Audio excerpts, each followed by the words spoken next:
একটা তুলির আঁচড় দিলাম, আকাশ হলো নীল। সুখের অসুখ নিলাম তোমার চোখেতে ঝিলমিল। তাদের ঘুম, কৃষ্ণচূড়ায় লাল হলো এই ভালোবাসার মরশুম।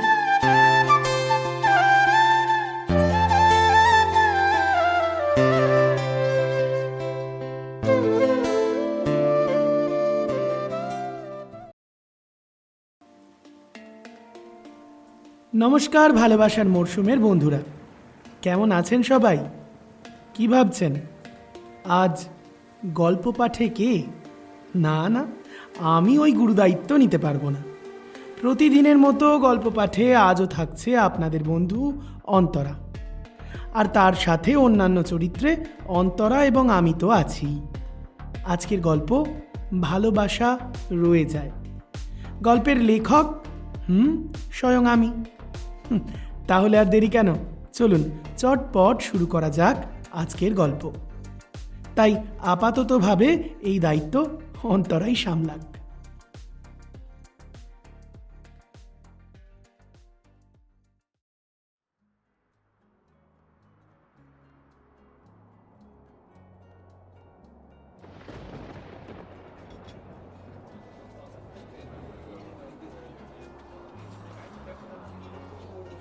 প্রচণ্ড ঝড় উঠেছে বাইরে, মনে হচ্ছে খুব জোরে বৃষ্টি নামবে। ইস, অনেকটা দেরি হয়ে গেল।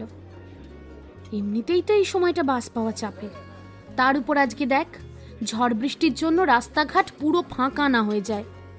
যদি বাস অটো না পাই তাহলে তো বিধাননগর অব্দি পৌঁছতেই পারবো না। বাড়ি পৌঁছবো কি করে রে? সারা রাত শিয়ালদা স্টেশনে থাকবো নাকি? আরে বাবা, এত চিন্তা করিস না, কিছু একটা ব্যবস্থা তো নিশ্চয়ই হবে নাকি? কি করা যাবে বলতো? এরকম হঠাৎ করে বৃষ্টি নামবে কে জানতো। আজ খেতে না এলেই বোধহয় ভালো হতো, বুঝলি? না হয় অন্যদিন খাওয়াটা হতো। কিন্তু আজ মাইনে এসেছে অ্যাকাউন্টে, যদি কোনোভাবে খরচা হয়ে যেত তাহলে এই মাসেও বোধহয় খাওয়াটা হতো না। তাই আর অপেক্ষা করিনি, ভাবলাম আজকেই তোর ইচ্ছে পূরণটা করে দিই। আরে বাবা, আমার ইচ্ছে পূরণ করতে গিয়ে তো এই দুর্যোগের মুখে পড়তে হচ্ছে, তাই না? যাকে বাদ দে, আপাতত এই মুহূর্তে খাওয়াটাকেই এনজয় কর। কি আর করা যাবে বল, বৃষ্টি নামলে অপেক্ষা করা ছাড়া আর তো কোনো গতি নেই। তারপর না হয় একটা ক্যাব বুক করে সোজা শিয়ালদা অবধি চলে যাব। ঠিক বলেছিস সুদীপ, একদম ঠিক বলেছিস। প্রতিটা মুহূর্তকেই বেছে নিতে হবে। তা আমি তো এটাই বোঝানোর চেষ্টা করছি তোকে। क्या পাতা, কাল হো না হো। যা বলেছিস, তবে যাই বল, কাবাবটা কিন্তু দারুণ করেছে।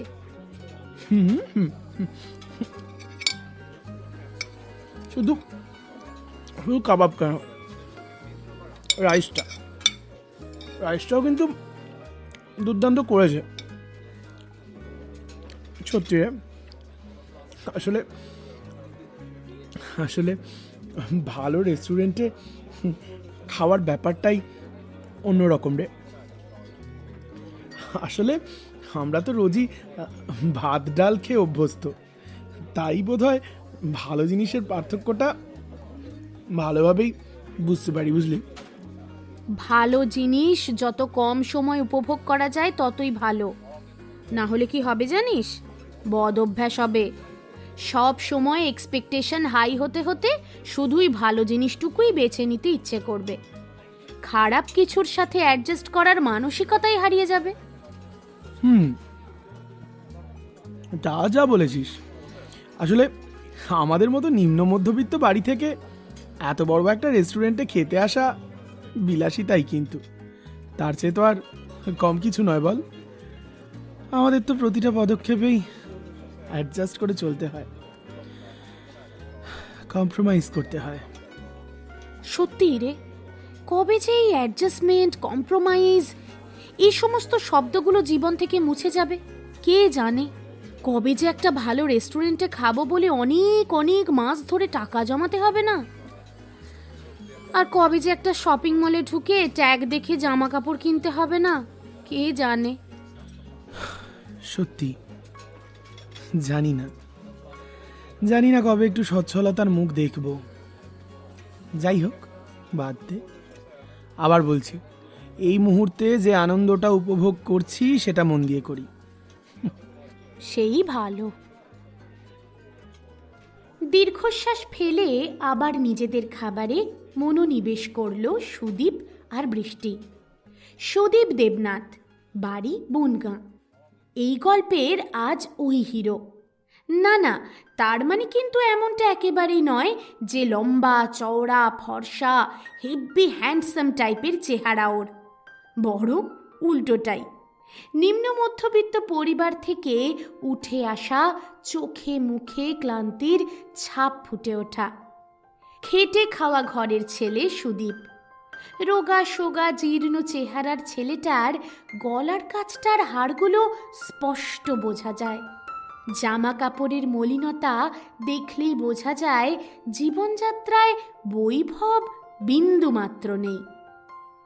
শ্যামবর্ণ ছেলেটার বনগাঁ থেকে শিয়ালদা স্টেশন হয়ে বিধাননগর পর্যন্ত পৌঁছতে যে ধকল যায়, আর তারপর বিধাননগর স্টেশন থেকে অটোর লাইনে দাঁড়িয়ে রোজ সেক্টর 5-এর অফিস বিল্ডিং অবধি আসার যে জার্নিটা হয়, তা ওর চোখে মুখে, কানের পাশের ঘামে, ভেজা জামায়, মাথার ভেজা স্ক্যাল্পে স্পষ্ট ফুটে ওঠে।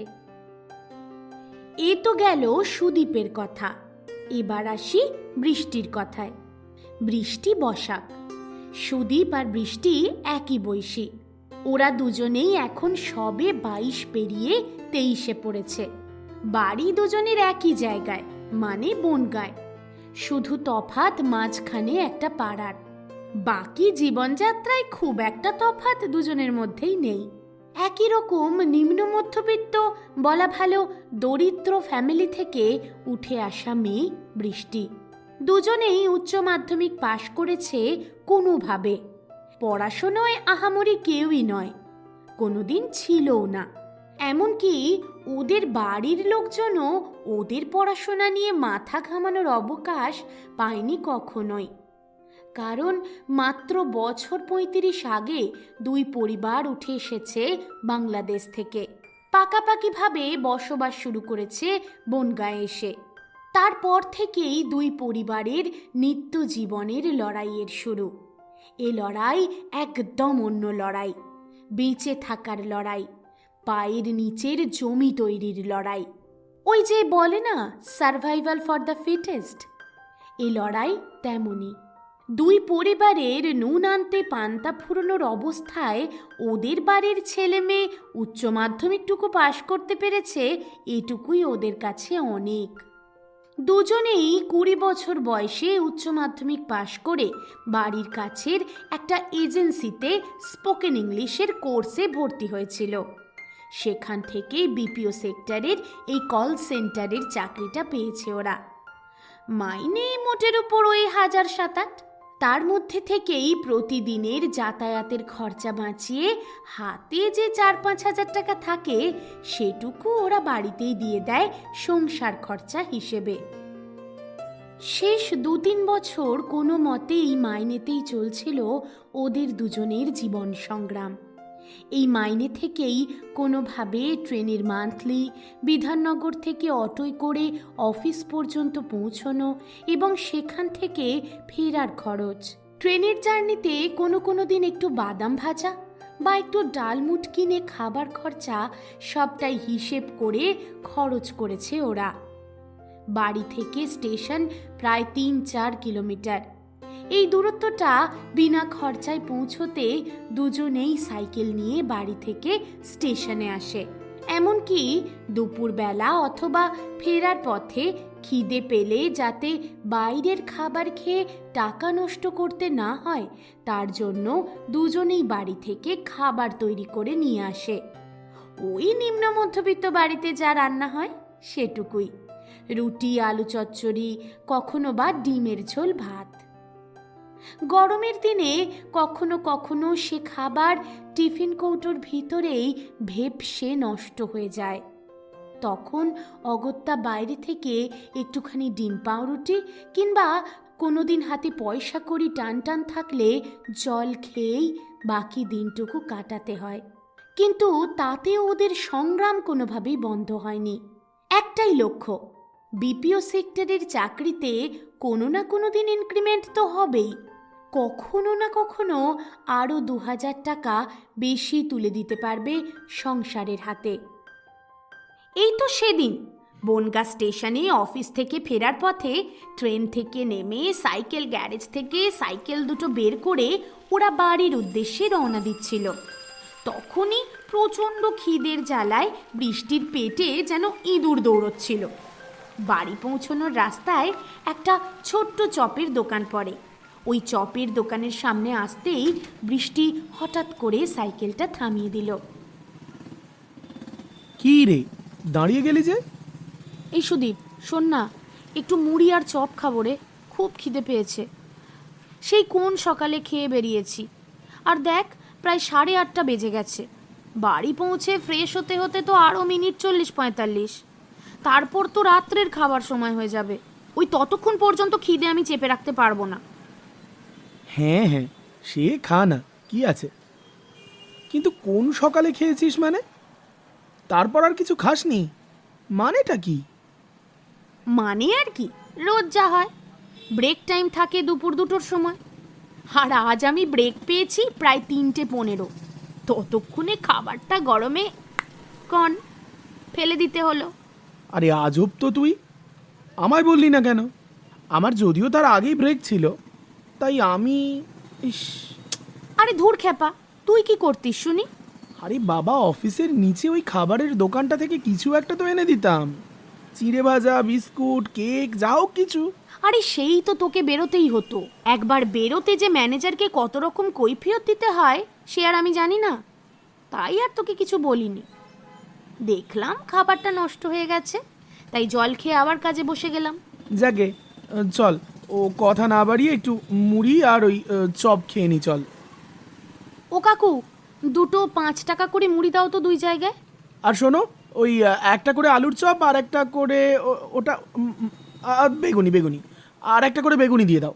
এই না না, 2 রকমের নিতে হবে না, অত টাকা নেই। আহ থাম না, আমি দেব। তুই খাওয়াবি? তাহলে তো খেতেই হচ্ছে। ও কাকু, চটপট দাও। ওই দেখ ওই দেখ, দিয়ে দিয়েছে, ধর ধর। নিরন্তর ওদের লড়াই চলে একে অন্যের কাঁধে কাঁধ মিলিয়ে। কিন্তু এই এত কিছুর মধ্যেও ওদের দুজনের বেঁচে থাকার লড়াই নিমেষে সহজ হয়ে যায় যখন বৃষ্টির পাশে সুদীপ আর সুদীপের পাশে বৃষ্টি দৃঢ় বিশ্বাস নিয়ে দাঁড়িয়ে থাকে। এই তো সেদিন অফিস যাওয়ার আগে নিয়ম মাফিক সুদীপ দাঁড়িয়েছিল স্টেশনের সামনেরই বটগাছটার তলায়। প্রতিদিন রোজ এখানেই সুদীপ বৃষ্টির জন্য সাইকেলে বসে অপেক্ষা করে। বৃষ্টিকে সাইকেল নিয়ে দূর থেকে আসতে দেখেই সুদীপ লক্ষ্য করল বৃষ্টির মুখটা ভার। কাছে আসতেই বৃষ্টি বলল, চল, আজকে বোধহয় লেট হয়ে গেল। আসলে আজকে। হ্যাঁ, কিন্তু কি হয়েছে আজ? মুখ দেখেই তো বুঝতে পারছি কিছু একটা হয়েছে নিশ্চয়ই। বেরোবার সময় কাকিমার সঙ্গে ঝগড়া করেছিস নাকি? না না, সেরকম কোনো ব্যাপার নয়। আসলে আজকে মেজাজটা না কেমন খিচড়ে রয়েছে। কিন্তু কেন? কেন আবার? রোজকার ওই এক ম্যানেজারের নাটক আমার আর ভালো লাগছে না। একদিকে ম্যানেজারের প্রেশার আর অন্যদিকে কাস্টমাররা ফোন করে কোম্পানিকে গালাগালি দেয়। এমন করে যেন মনে হয় আমি নিজেই কোনো অন্যায় করেছি। মাঝে মাঝে না ভীষণ ফ্রাস্ট্রেটেড লাগে। এই একই জিনিস তো আমারও ফিল হয়, কিন্তু কি করব বল? সরকারি চাকরি কবে পাবো তার তো কোনো ঠিক ঠিকানা নেই। আদৌ পাবো কিনা সেটাই বা কে জানে। আর আমাদের যতটুকু শিক্ষাগত যোগ্যতা তাতে এই মুহূর্তে এই কল সেন্টারের চাকরিটা অ্যাডজাস্ট করতেই হবে রে। জানি, আর এটাও জানি যে এই চাক্কি পেশার মধ্যে দিয়েই না দিন কাটবে রোজ।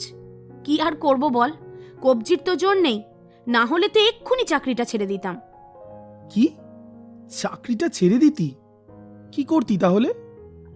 তোর ভাইটা ছোট, তার উপর বাড়ির তো ওই অবস্থা। আমাদের যতটুকু মাইনের চাকরি করি সেটা না থাকলে দিন চলবে কেমন করে? তাই তো, সেই দিকে তাকিয়েই তো রোজ মুখ বন্ধ করে লড়াইটা করে চলি সুদীপ। হ্যাঁ, তা তো করতেই হবে বৃষ্টি, তাছাড়া যে আমাদের কোনো উপায় নেই। জানিস তো, নিম্ন মধ্যবিত্ত হওয়ার একটা ভীষণ বড় রকমের অসহায়তা আছে। না পারবি হাত পেতে ভিক্ষা নিতে, না পারবি বিলাসবহুল জীবন কাটাতে, সব কিছুতে ওই মধ্যমানের হয়েই থাকতে হবে। জানি রে, যদি ভালো করে ছোটবেলায় নাচটা শেখার সুযোগ পেতাম, তাহলে সেটা নিয়েই কিছু একটা করার কথা ভাবতাম।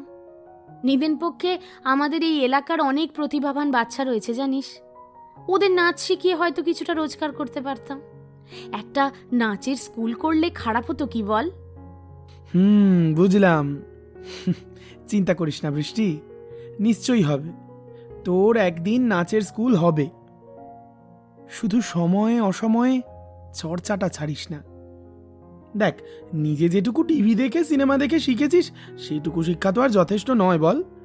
কিছুদিন অপেক্ষা কর, আমি একটা সরকারি চাকরি যদি জোগাড় করতে পারি, তাহলে তুই কলকাতার কোনো একটা ভালো ইনস্টিটিউটে প্রফেশনাল নাচের ট্রেনিং নিস, কেমন?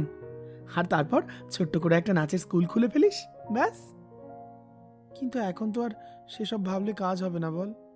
চ চ চ, দেরি হয়ে যাচ্ছে, চ তাড়াতাড়ি চ। 2-3 বছরের লড়াইয়ে এই প্রথম ওদের জীবনে একটু খুশির হাওয়া বয়ে নিয়ে এসেছে দুজনেরই স্যালারি ইনক্রিমেন্ট। আজ সুদীপ আর বৃষ্টির অ্যাকাউন্টে প্রথমবারের জন্য ইনক্রিমেন্ট হয়েছে। এখন মাইনে ওই 10,000 ছুঁই ছুঁই। বহুদিন থেকে ইচ্ছে ছিল কলকাতার একটা নাম করা রেস্তোরাঁয় খেতে যাবে দুজন মিলে।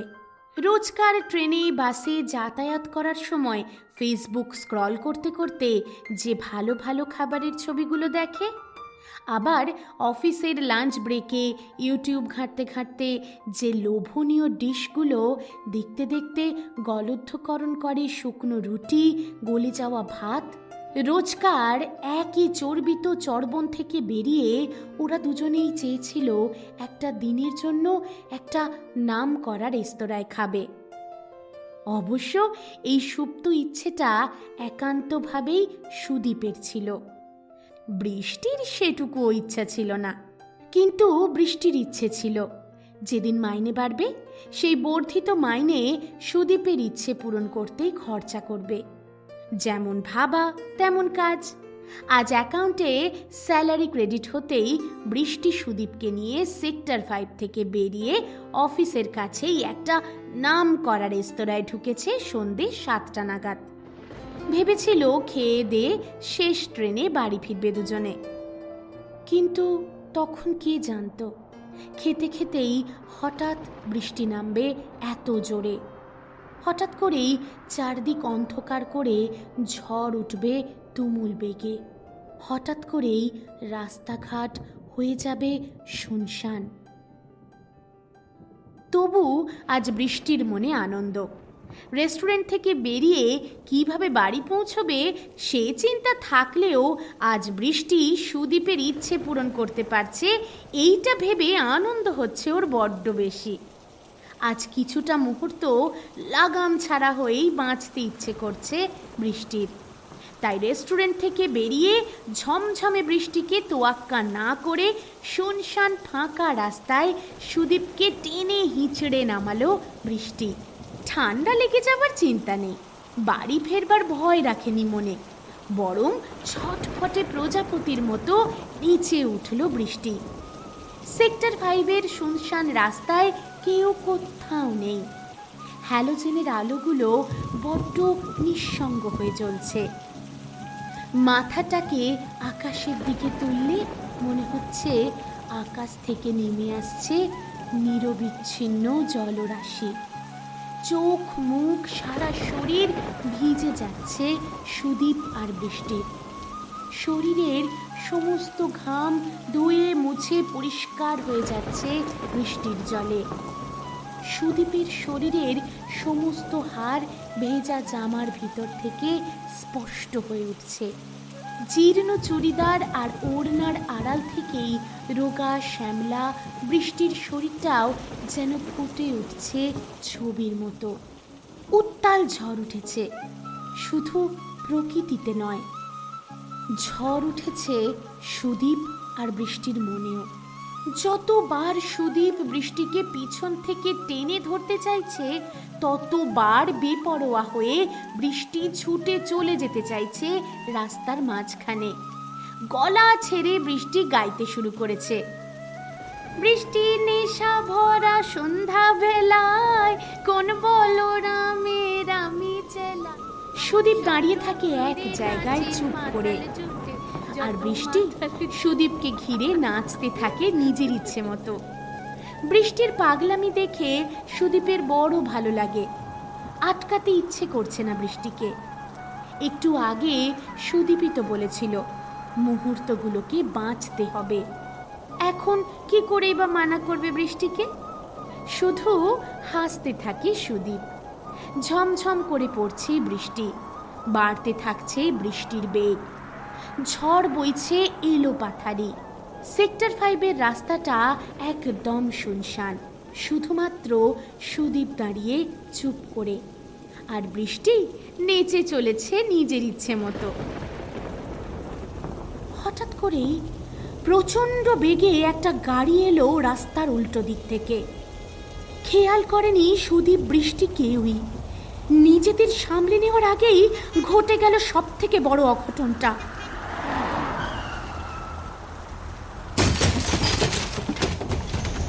পিষে দিয়ে চলে গেল বৃষ্টিকে। সুদীপ একা দাঁড়িয়ে, রক্তে ভেসে যাচ্ছে রাস্তাটা। না, কেউ কোথাও নেই, কেউ কোথাও নেই।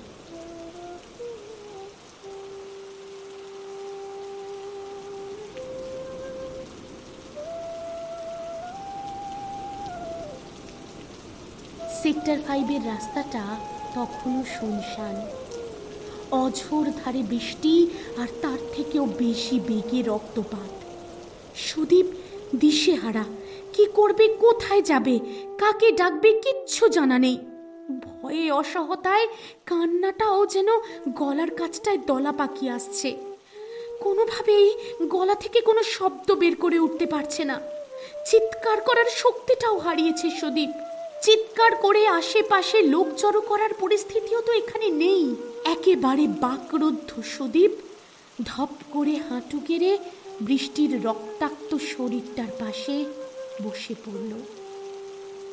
চোখ থেকে জল বেরিয়ে আসলেও সেই জল বৃষ্টির জলের সাথে মিশে একাকার হয়ে যাচ্ছে। সুদীপ স্পষ্ট অনুভব করছে বিপরীত প্রান্ত থেকে ছুটে আসছে আরও একটা গাড়ি। আরও জোরালো হেডলাইটের আলোয় চোখ বন্ধ হয়ে আসছে সুদীপের। না, তাতেও কোনো আশঙ্কা কাজ করছে না ওর মনের মধ্যে। আসুক, এগিয়ে আসুক গাড়িটা, পিষে দিয়ে চলে যাক ওকেও। বৃষ্টিকে ছাড়া বাঁচবে কি করে সুদীপ? একমাত্র এই মেয়েটাকে ঘিরেই তো স্বপ্ন দেখতে পেরেছে সুদীপ। এই মেয়েটাই তো ওর বেঁচে থাকার, খুশি থাকার একমাত্র কারণ। বিপরীত দিক থেকে ধেয়ে আসা গাড়িটা ওকে চাপা দিল না, বরং জোরে ব্রেক কষে থামলো বৃষ্টির রক্তাক্ত শরীরের ওপারে। গাড়িটা থামতেই দরজা খুলে ছাতা মাথায় বেরিয়ে এলেন একজন মহিলা। দেখেই বোঝা যাচ্ছে কর্পোরেট কর্মী। বেশ উদ্বিগ্ন হয়ে তিনি সুদীপকে প্রশ্ন করলেন, ওএমজি, হোয়াট হ্যাপেন? কিভাবে হলো এই অবস্থা? এখানে এইভাবে বসে আছেন, কাউকে ডাকেননি? না, এবারেও সুদীপের গলার স্বর কোনোভাবেই বেরিয়ে এলো না।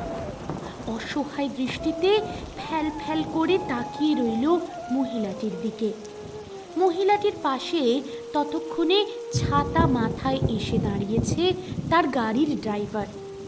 ম্যাডাম, আপনি কিন্তু শুধু শুধু ঝামেলা জড়াতে যাচ্ছেন। কি বলছোটা কি শ্যামল?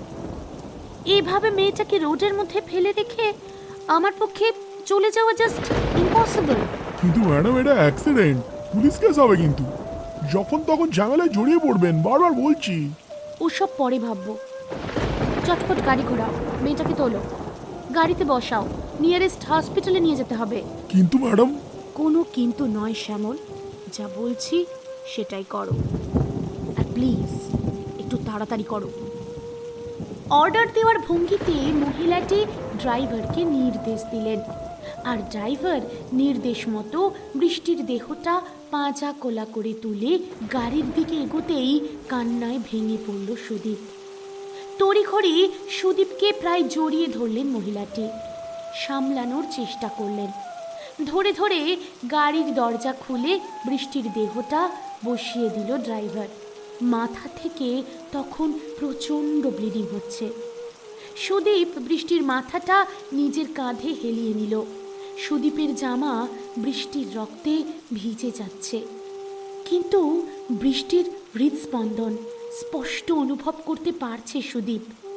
গাড়ি চলল মেডিকেল কলেজের উদ্দেশ্যে।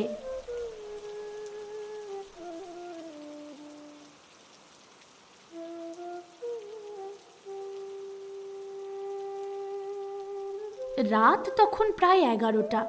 বৃষ্টিটা প্রায় থেমে এসেছে। বৃষ্টি ভেজা কলকাতার রাত্রি খুব নিস্তব্ধ হয়। তার চেয়েও বেশি নিস্তব্ধ হয়ে পড়েছে কলকাতা মেডিকেল কলেজের ওয়েটিং রুমের চারপাশটা। বেশ কিছু রোগীর আত্মীয় স্বজন ছড়িয়ে ছিটিয়ে রয়েছেন ঠিকই, কিন্তু প্রত্যেকেই ভীষণ উদাসীন। হয়তো বিভিন্ন প্রান্ত থেকে এসেছেন এনারা, হয়তো প্রত্যেকেরই প্রিয়জন বিভিন্ন রোগের সাথে লড়াই করছে হসপিটালের ভিতর, হয়তো প্রত্যেকেরই এই মুহূর্তে মানসিক অবস্থা ভীষণ দুর্বল।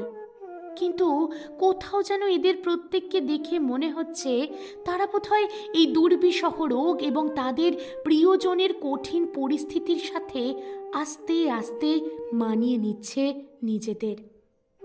হয়তো কোথাও তারা কঠিন পরিস্থিতিতেও খানিকটা স্বাভাবিক।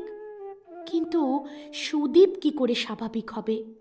সুদীপ কি করে শান্ত হয়ে গোটা রাত্রি এখানে বসে থাকবে?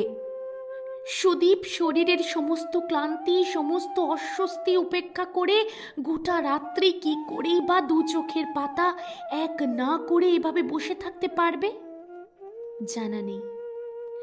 জানা নেই এরপর কি ঘটবে সুদীপের সাথে। তাই চিন্তায় পাথর হয়ে বসে রইল সুদীপ। হঠাৎ করেই ফোনটা বেজে উঠতে খানিকটা হুঁশ ফিরল ওর। হ্যালো। সুদীপ, আমি প্রশান্ত কাকু বলছি। হ্যাঁ কাকু, বলুন। আমি আর তোর বাবা শিয়ালদা চলে এসেছি, আর মিনিট 15-20 মধ্যেই পৌঁছে যাব। তুই কোথায় আছিস বাবা? এই তো ওয়েটিং রুমে। বৃষ্টির বাবা ফোনে জানালেন ওনারা এসে পৌঁছচ্ছেন কিছুক্ষণের মধ্যেই। মেডিকেল কলেজে পৌঁছে আইসিইউতে বৃষ্টিকে শিফট করার পর সুদীপ নিজেই ফোন করে খবর দিয়েছিল বৃষ্টির বাড়িতে। সঙ্গে নিজের বাড়িতেও ফোন করে জানিয়েছিল যাতে বৃষ্টির বাড়িতে গিয়ে পরিস্থিতি সামাল দেয়।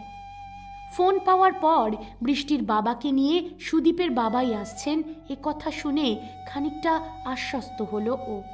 পরক্ষণেই একটা গভীর চিন্তা মনের মধ্যে ভিড় করে এলো। কি করে বৃষ্টির সামনে দাঁড়াবে সুদীপ? কি করে চোখে চোখ রেখে সুদীপ বৃষ্টির বাবার সাথে কথা বলবে? যেখানে সুদীপ বৃষ্টির এই সামান্য সুরক্ষার দায়িত্বটুকু নিতে পারেনি, সেখানে আজীবনের দায়িত্ব কি করে নেবে? মাথার ভিতরটা কেমন যেন হালকা হয়ে আসছে।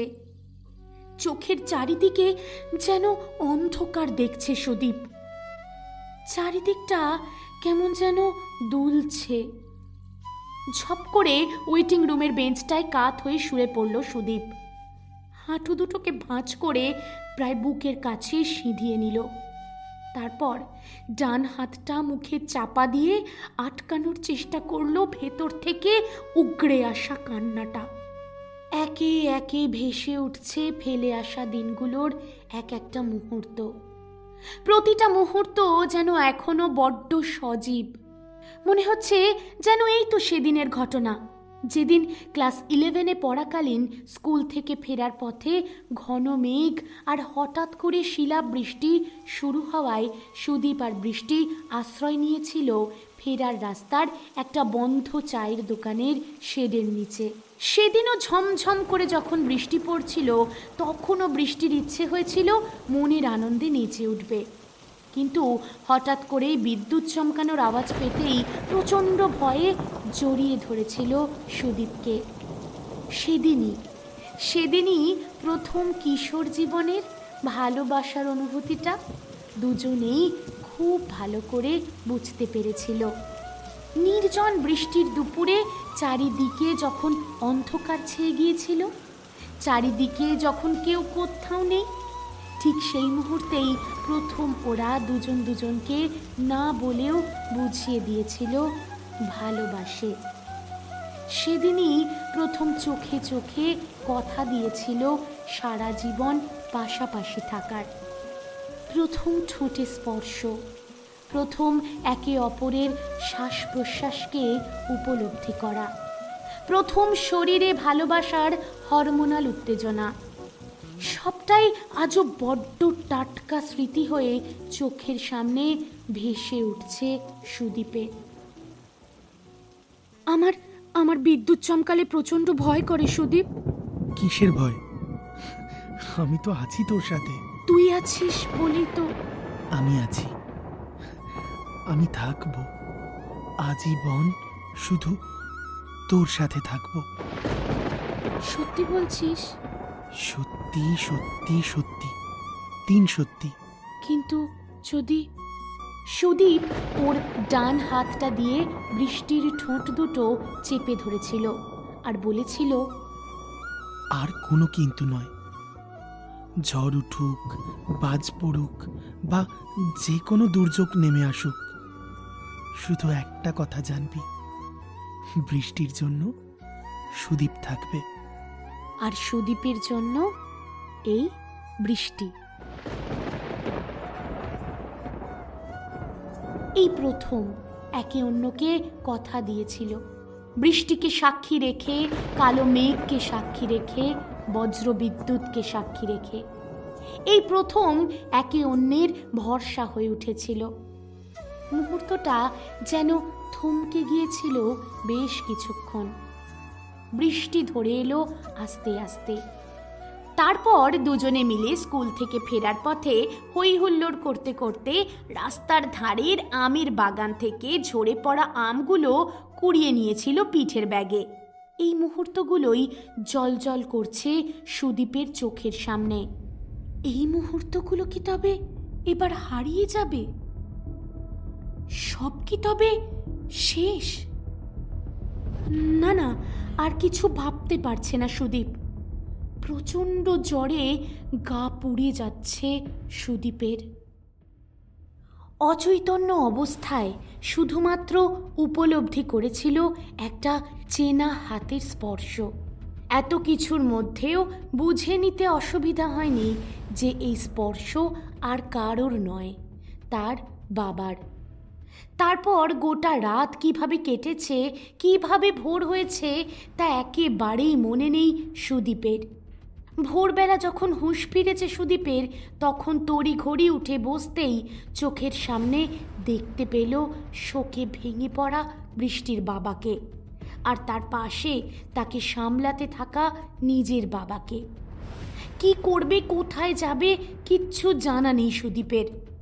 অজানা ভয় যেন হঠাৎ বুকের মাঝখানে হাতুড়ির মতো ঘা দিচ্ছে। তৎক্ষণাৎ উঠে দাঁড়ালো সুদীপ। হন হন করে হাঁটা দিল আইসিইউ এর দিকে। ঘড়িতে তখন প্রায় সকাল 7:30। গতকালের তুমুল বৃষ্টি, ঝড়ঝাপটা প্রকৃতিতে যতটা আলোড়ন সৃষ্টি করেছে, তার থেকেও বেশি ক্ষতিগ্রস্ত করে গেছে সুদীপ বৃষ্টির আস্তে আস্তে গড়ে তোলা স্বপ্নগুলোকে। বলা ভালো, একেবারে তছনছ করে দিয়ে চলে গেছে।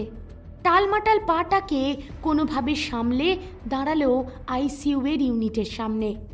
বাইরে থেকে কাঠের দরজার ঠিক মধ্যেখানে যতটুকু কাঁচের আস্তরণ রয়েছে, সেই কাঁচের আস্তরণে চোখ দিয়ে ভীষণ মনোযোগ দিয়ে বোঝার চেষ্টা করলো ভিতরের পরিস্থিতি।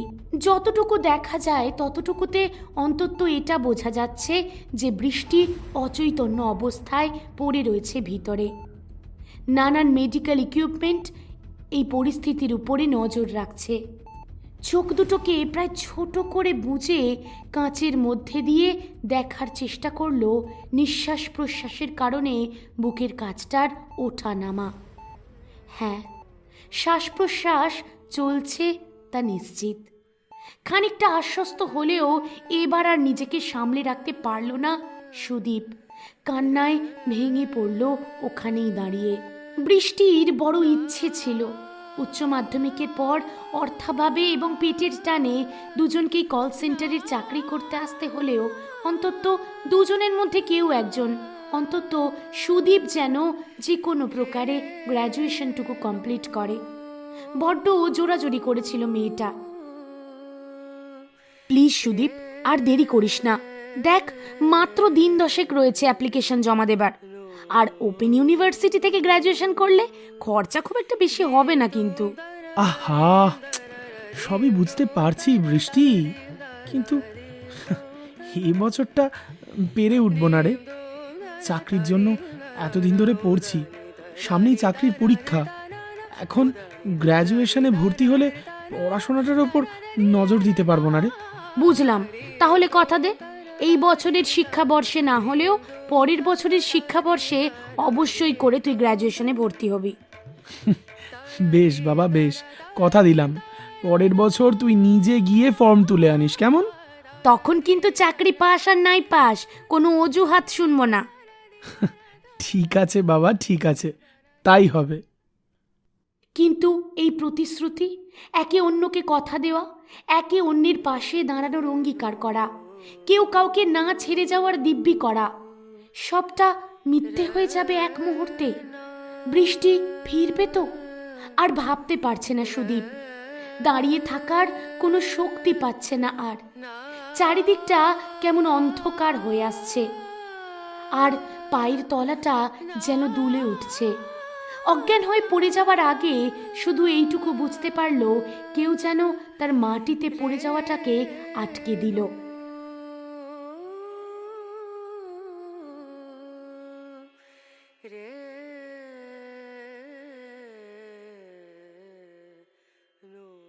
যখন জ্ঞান ফিরল তখন সুদীপ জেনারেল বেডে অ্যাডমিটেড।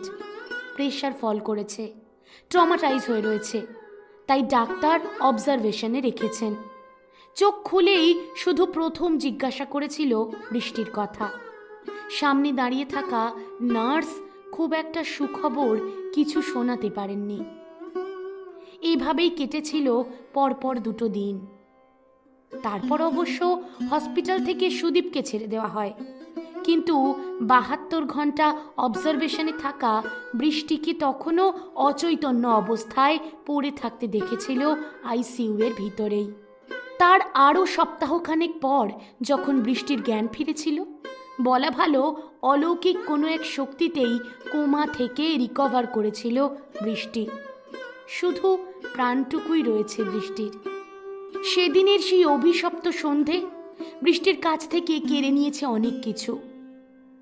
বৃষ্টি এখন সম্পূর্ণভাবে প্যারালাইজড, সাথে ভীষণ রকম ট্রমাটাইজড হওয়ায় বাকশক্তিও হারিয়েছে। তবে এত কিছুর মধ্যেও পুলিশি তৎপরতা এবং সিসিটিভির রেকর্ডিং দেখে আইডেন্টিফাই করা গেছে সেই প্রাণঘাতী গাড়িটাকে। যদিও দীর্ঘদিন ধরে মামলা মোকদ্দমা করতে রাজি হয়নি বৃষ্টির বাড়ির কেউই, কারণ তারা জানেন দীর্ঘদিন ধরে মামলা মোকদ্দমা চলার যে খরচ খরচা তা আর চালাতে পারবে না তারা। অপরপক্ষে সেই গাড়ির মালিকও কিছু ক্ষতিপূরণ দিতে রাজি হয়। ব্যাস 7 খুন মাফ। কি আর করা যাবে, ওরা নিম্ন মধ্যবিত্ত, ওদের সাথে বোধহয় এটুকুই জাস্টিস হয়। এর পরের গল্পটা চলুন সুদীপের মুখ থেকেই শুনি। এভাবেই কাটলো আরও 2 বছর। ভয়ঙ্কর স্ট্রাগল আর ভীষণ রকম মানসিক চাপ সামলে আমি আজ মিউনিসিপ্যালিটির কেরানি পদে একটা চাকরি পেয়েছি ঠিকই। বলা ভালো, মরিয়া হয়ে এই চাকরিটার জন্য নিজেকে তৈরি করেছি তিলে তিলে। আসলে বৃষ্টির অনেক স্বপ্ন পূরণ করা যে এখনো বাকি রয়ে গেছে। চাকরিটা পাওয়ার কিছুদিন পর বাড়ির খুব কাছেই একটা হলও ভাড়া নিয়েছি, আর সেই হলের সামনে বড় বড় করে হোর্ডিং টাঙিয়েছি, বৃষ্টি ডান্স একাডেমি। সপ্তাহে একদিন দুস্থ বাচ্চাদের এই একাডেমিতে নাচ শেখানো হয়, তাও আবার একদম বিনা পয়সায়, জানেন। প্রতি রবিবার নাচ শেখানোর সময়টায় অনেক স্বেচ্ছাসেবী সংস্থা থেকে অনেকে আসেন এবং বাচ্চাদের নাচের ক্লাস নেন। ওইটুকু সময়টায় আমি বৃষ্টিকে হুইল চেয়ারে করে বাড়ি থেকে নিয়ে আসি। ফ্যাল ফ্যাল করে মাথাটা ডান দিকে হেলিয়ে বসে থাকে বৃষ্টি। কখনো কখনো চোখের কোণ থেকে নেমে আসে জলের বিন্দু। বড় যত্ন করে সেই জল মুছিয়ে দেবার চেষ্টা করি, তবুও আশার আলো দেখি আজও। ছোট ছোট মেয়েগুলোকে নাচতে দেখলে কখনো ডান হাতটা সামান্য নাড়িয়ে তাল দেওয়ার চেষ্টা করে বৃষ্টি, কখনো বা ঠোঁটের কোণে একটা হাসির রেখা যেন ফুটে ওঠে। আমি স্পষ্ট দেখেছি। আর এইটুকুতেই সেই হারিয়ে যাওয়া স্বপ্নগুলো আবার বুনতে শুরু করি, জানেন। এখনো গ্র্যাজুয়েশনটা করা বাকি। গ্র্যাজুয়েশনের ডিগ্রিটা নিয়ে এসে বৃষ্টির হাতে তুলে দেওয়া বাকি, আর বৃষ্টির স্মৃতিটা সিঁদুরে রাঙিয়ে দেওয়া বাকি। তবে সব কিছুর জন্যই হয়তো খানিক অনির্দিষ্টকালের অপেক্ষা।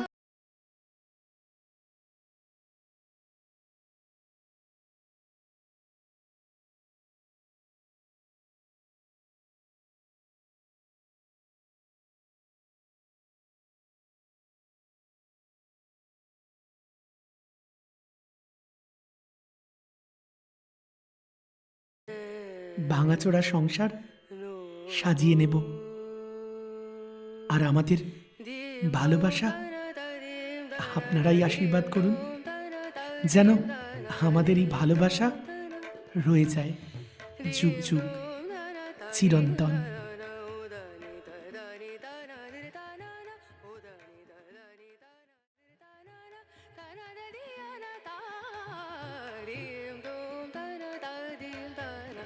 আজকের গল্প ভালোবাসা রয়ে যায় এতটুকুই। প্রতিদিনের মতো চটপট কয়েকটা কথা বলে চলে যাব। যদি এই গল্পটা ভালো লেগে থাকে তাহলে অবশ্যই একটা লাইক এবং কমেন্ট কিন্তু চাই। আর যদি আপনি আমাদের চ্যানেলে নতুন হন তাহলে অবশ্যই চ্যানেলটি সাবস্ক্রাইব করার অনুরোধ রইল, আর সঙ্গে নোটিফিকেশন পাওয়ার জন্য বেল আইকনটা প্রেস করতে কিন্তু ভুলবেন না। এখন থেকে ভালোবাসার মরশুম ওয়েবসাইটেও অ্যাভেলেবেল, www.bhalobasharmorsum.com। এই ওয়েবসাইটে সমস্ত লেটেস্ট গল্পগুলো শুনতে পাবেন আপনারা। ওয়েবসাইটের লিংক ডেসক্রিপশন বক্সে দিয়ে রাখলাম। তার সাথে রইল ভালোবাসার মরশুমের ফেসবুকের পেজের লিংক, সম্ভব হলে ফলো করে দেবেন। যাওয়ার আগে বলে যাই, আগের পর্বে যে 10 জন সঠিক উত্তরদাতা প্রথম সঠিক উত্তর দিয়েছিলেন তাদের নাম। তারা হলেন মুন্না সামন্ত, ঝুমুর পারিয়া, অঞ্জন মণ্ডল, বাপি বিশ্বাস, বিদিশা জাতি, স্মৃতিলেখা মণ্ডল, রিমা দে, ঐশানী দত্ত, বীণা, শ্রীকান্ত ঘড়ুই, মোহিনী ভট্টাচার্য সহ অনেকেই। এবার চটপট চলে আসি আজকের পর্বের প্রশ্নে। বলুন তো, সুদীপ আর বৃষ্টির বাড়ি কোথায় ছিল? যদি জানা থাকে সঠিক উত্তর, তাহলে চটপট দেরি না করে কমেন্ট বক্সে টাইপ করে ফেলুন উত্তরটা। প্রথম 10 জন সঠিক উত্তরদাতার নাম প্রতি পর্বের মতো ঘোষণা করব আগামী পর্বে। আজ তবে এটুকুই থাক। দেখা হচ্ছে, মানে কথা হচ্ছে, আগামী শুক্রবার রাত্রি 8টায় অধরা ভালোবাসার পরবর্তী পর্বে, এবং তারপর আবার কথা হবে আগামী মঙ্গলবার ঠিক দুপুর 3:30। ততক্ষণ অবশ্যই ভালোবাসার মরশুমের সঙ্গে থাকুন আর ভালো থাকুন।